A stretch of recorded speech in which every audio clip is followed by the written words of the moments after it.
What's going on, guys? This is me, Zach Steele, bringing you guys just a Week 11 waiver video. I'll go through guys I like at each position, and explain why I like them, and we'll move on. So to start us off at quarterback, I have to put Jameis Winston here. Um, he's more of a speculative ad. I'm not looking to add him and just play him this week unless I really have to. But with Drew Brees banged up and looking like he's going to miss some time, he should be the starter in New Orleans, and we all know what he did last year as a fantasy relevant quarterback. I would hope that his turnover woes have gone, but if they aren't, that actually almost helps him from a fantasy perspective because all of the pick sixes he throws just puts them in more negative game scripts where he's got to throw the ball around. That's how you saw him break 5,000 yards last year. He's just a guy that could really be an elite fantasy quarterback, maybe not necessarily an elite NFL quarterback, but he's a guy that could really help you on a week-to-week basis in fantasy, and he's worth adding, especially with all those weapons he has. At number two, I've got Daniel Jones. He actually looked pretty good this last week. The Giants kind of seem to be turning things around. Um, he's got a decent receiving core between Shepard, Slayton, and Tate. Evan Ingram looks like he's kind of turning a corner there. Um, and Daniel Jones does a lot with his legs, so he's kind of got a safe floor. I don't want to call him safe given all his turnover woes and just stretches of really bad play, but he's a guy that if you're really desperate at quarterback, you could add. He might be able to produce for you down the stretch. And then lastly, I've got Tua. He's looked good actually the last couple of weeks.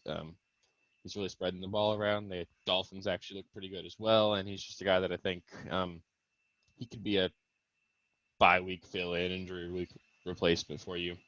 He's not a guy I'm looking to add and make a wide receiver one the rest of the season, but he's definitely got talent. So running back, I'm going to start us off with Salvon Ahmed. He looks really good actually for the Dolphins this last week. I believe he had 80 plus yards and a touchdown. Um, and this is still Miles Gaskin's job when he gets back, I believe. But at least for this week, Ahmed gets the same role again. He's going to be a top 15 running back this next week, I believe. He's involved in the passing game. They like him a lot more than Jordan Howard, obviously. Um, Breida's banged up, so he could be an RB1 for you this week, or I guess RB2 from a fantasy perspective. But he's definitely playable, and he's a guy that can really help you get through a tough week.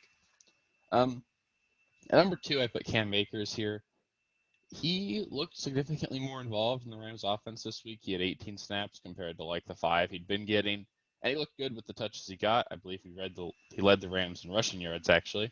Um, so he's a speculative ad. You're adding him and hoping that he gets the workload that we all thought he was going to get coming into the season when he was a fifth round draft pick. And if he somehow finds his way into a workhorse role in that Rams offense, he really could be a league winner. So he's the kind of guy you want to add and stash on your bench heading into the fantasy playoffs because he's got that upside. And if your team's set right now, you don't need to grab bye week fill-ins and stuff. You can just hold on to Akers and hope that he takes that role and he runs with it. So at three, I've got Naheem Hines. I think he may be the running back to own in Indianapolis. I think all three of them are going to be really volatile, but he's got the higher floor given his receiving game usage, and he looked really good last Thursday. If he's not owning your league, I'd pick him up. I think he's flexible week in and week out. I think he's got that upside that we saw this last week, so he's a guy I totally want to add. At four, I've got Kalen Balaj. He's getting work for San Diego, or I guess not San Diego, Los Angeles Chargers.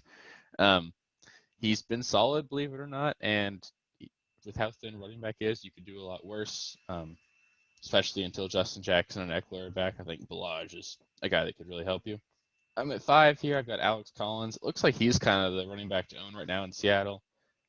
He's the bigger guy, so they definitely seem to want him running the ball, and he seems to be doing well in pass protection. So it seems like that's going to be the guy they have on the field more often than not. And the Seahawks offense is better than we saw this last week. He's going to be a part of an offense that's scoring a lot.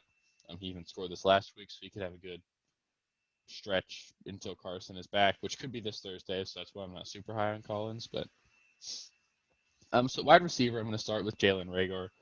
Um, yeah, I believe he's got a lot of talent. He's healing up. The Eagles' offense, I hate putting any trust in them anymore, but they've got to be better than they've been, and Rager should be a main beneficiary of that. He's really talented. Carson Wentz is going to look to get him the ball, and they're passing the ball a lot, so he's definitely a guy that could see a lot of volume, and volume plus talent is going to do a lot for you in fantasy. At number two, I've got Michael Pittman. He played the role of the number one wide receiver for the Colts this last week, and I think he's the only Colts wide receiver that you can consider starting going forward. He had 7 catches for over 100 yards, and he got used on a couple end arounds. He looked good with the ball in his hands. I think he's a talented player, and if he's getting the volume, he could be a guy that you want to start week to week. He's not going to be a top tier wide receiver, but he could certainly be a flex play.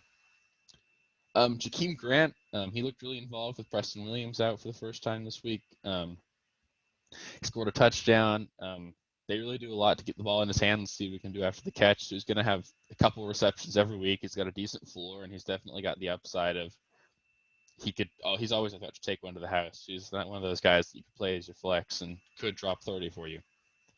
Keelan Cole, it's hard to not put him on this list after what he did this last week. He had a 3-touchdown game, one of them being a punt return. But he's a talented player, and if he's getting volume, which I would expect he'll get a decent amount, given that the Jaguars' defense is really bad and they're going to be losing, still need to pass the ball.